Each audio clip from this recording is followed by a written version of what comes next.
ini lagi rame nih, kemarin ada salah satu artis yang diduga katanya karena kena santet gitu, dan akhirnya sekarang dia udah tiada kan. Iya. Emang seperti apa sih Gus? Emang bisa maksudnya bisa merenggut nyawa kah atau gimana? Jadi begini ya, kalau berbicara santet nanti saya akan menyerahkan sepenuhnya kepada yang ahlinya tentang ilmu ya. Bukan berarti dia dukun santet, bukan. Tapi ngerti tentang ilmu santet dan lain-lain. Saya hanya berbicara dalam konteks hukum yang ada di Indonesia. Jadi kalau berbicara misalnya ini orang meninggal lalu menuduh orang, nah itu bahaya. Karena itu semua harus dibuktikan. Tidak boleh orang mengatakan ini meninggal karena santet terus menuduh si A si B. Nah, tuduhan itu bisa berakibat kepada pidana gitu.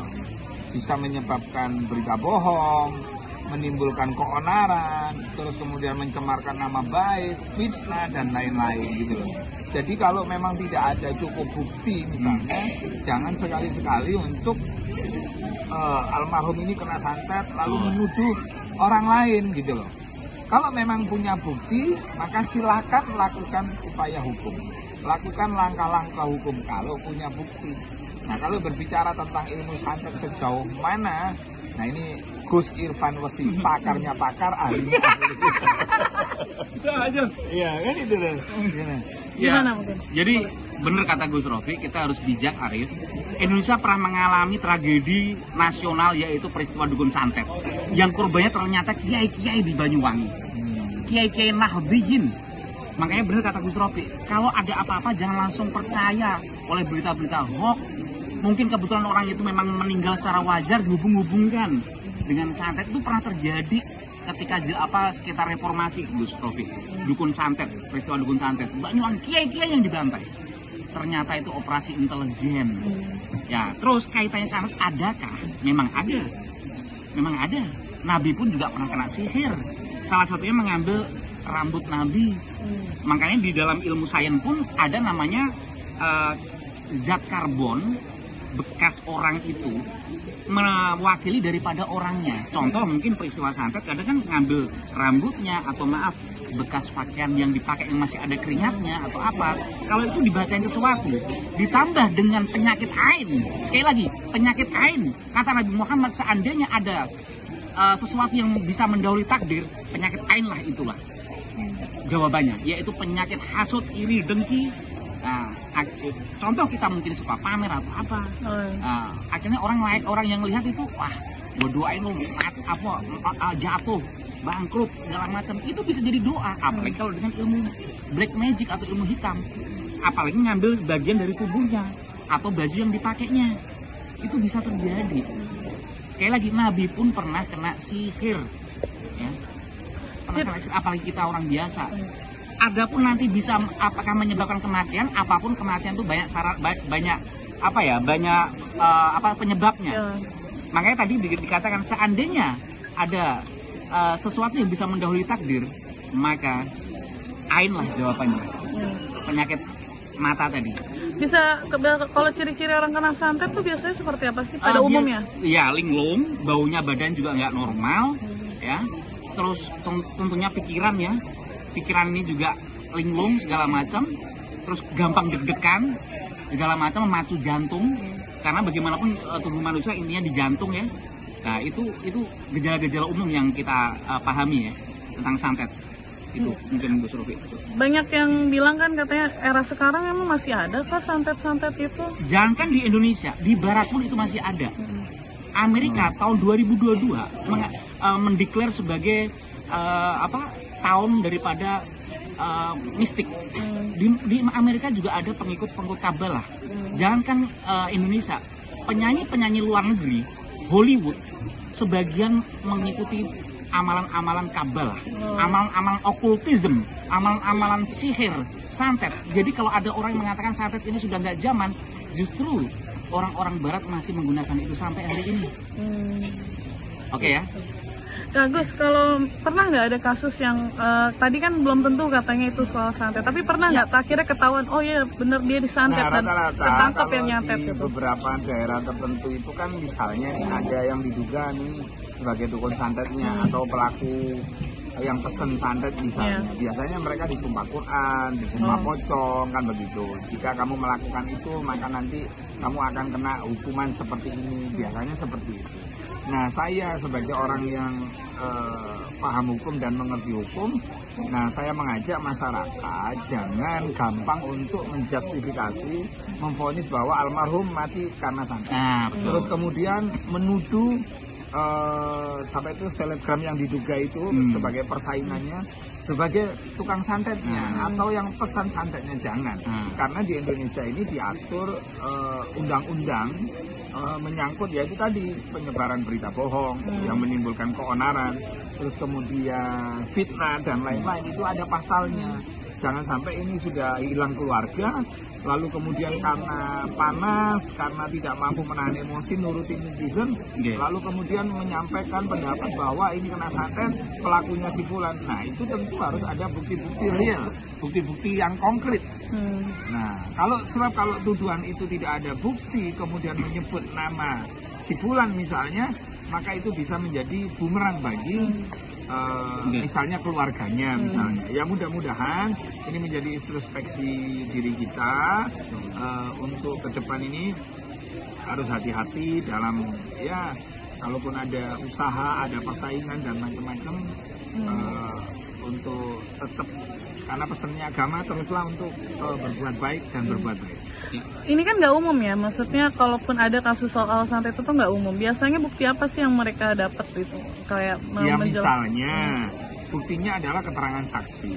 Keterangan saksi itu misalnya ada saksi yang melihat atau mengantarkan ke dukun santet, lalu ada dukunnya, ada TKP-nya, ada barang buktinya, alat untuk menyantet itu apa, perangkatnya apa, gitu loh. Apa itu namanya, medianya apa. Nah, itu harus betul-betul lengkap dan detail, sehingga polisi tadi tentu masih ada uji laboratorium, uji forensik, banyak lengkap kalau berbicara berkaitan itu tadi. Gitu. Ya. Nah, Bang, kalau misalnya berbicara lagi, balik lagi ke santet, apa benar santet itu bisa merenggut nyawa atau mungkin apa sih biasanya efek-efeknya? Oke, jadi kan segala sesuatu kan ada sebabnya. Tadi dikatakan Nabi kan, seandainya ada sesuatu bisa mendahului takdir, penyakit ain lah. Itu jawabannya, itu penyakit tadi. Iri, dengki, hasut, segala macam. Itu kalau musuhnya itu tadi kata Gus Rofi, kalau seandainya orang itu benci dengan seseorang, akhirnya mendoakan sesuatu, apalagi dengan ilmu yang spesifik, ilmu khusus, itu bisa terjadi. Jangan pakai ilmu, orang biasa aja, maaf. Ini di luar santet ya, orang didolimi doanya manjur nggak? Ya Allah, aku didolimi orang ini yang bukan ilmu hitam ya. Moga-moga hancur ya Allah. Begitu juga yang negatif juga ada. Ada positif, tentunya ada negatif. Makanya harus tadi waspada ya. Kalau memang beragama Muslim ya baca Muawwidhatain ya, baca ayat-ayat yang lain, ayat-ayat ruqyah. Nah, segala macam tentunya itu. Jadi selain kita berpikir positif, tapi juga waspada. Nah, gitu. Misalnya ketahuan nih kena santet, seperti apa sih mesti udah berlakukan baik, sudah taat, tapi masih disantet, masih ada orang mau nyantet. Baiknya kita seperti apa harus satu? Oh, baiknya kalau bisa ya tadi pakai ayat-ayat ruqyah. Sesuatu kalau memang bisa dilawan dengan hukum ya. Dengan biliat, dengan kekuasaan Gus Rofi tadi, ya udah laporkan ke hukum kalau memang ada bukti. Kalau memang bisa diucapkan, dinasihati dengan lisan. Kan maksudnya untuk menangkal. Iya, menangkal. Kan ini kan anggap aja orang percaya nih santet. Nah, untuk menangkal supaya kita tahan banting, tahan santet, itu resepnya apa? Baca, ya makasih Gus Rofi. Baca ya habis maghrib 3 kali, subuh 3 kali, Al-An'am ayat 1-3. Alhamdulillahilladzi khalaqas samawati wal arda wa ja'ala dhulumati wan nur ila akhir. Itu dibaca 3 kali dengan penuh penghayatan dan memahami artinya sampai ya'lamu sirrakum wa jahrakum wa ya'lamu ma taksibun. Ya.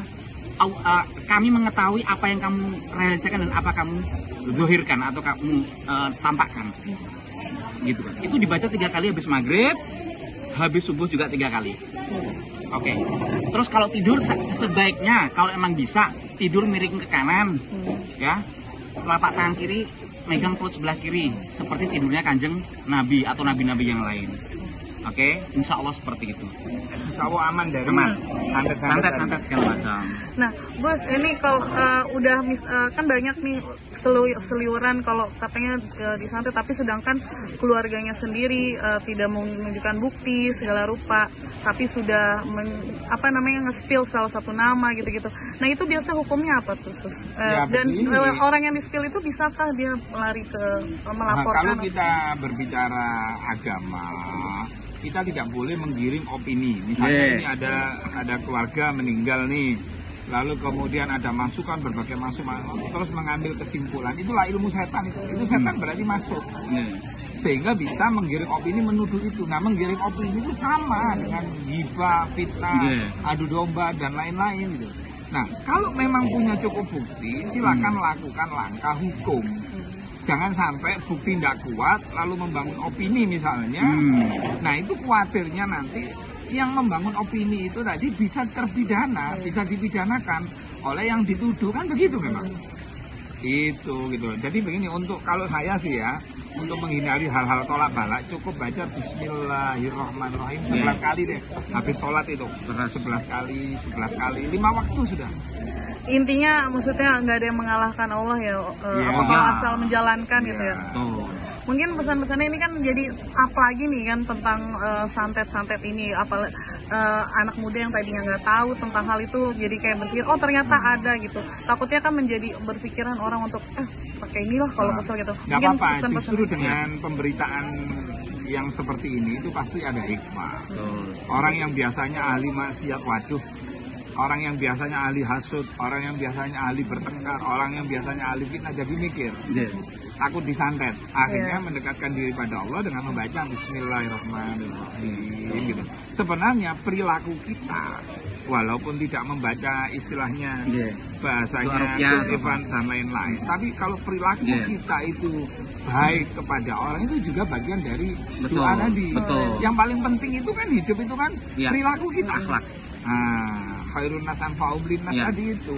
Nah, itulah yang bisa membentengi kita. Kalau kita berbuat baik kepada siapapun, siapa lawan kita? Nggak ada. Siapa yang mau nyantet kita? Jadi kunci daripada tolak balak tadi itu adalah berbuat baik.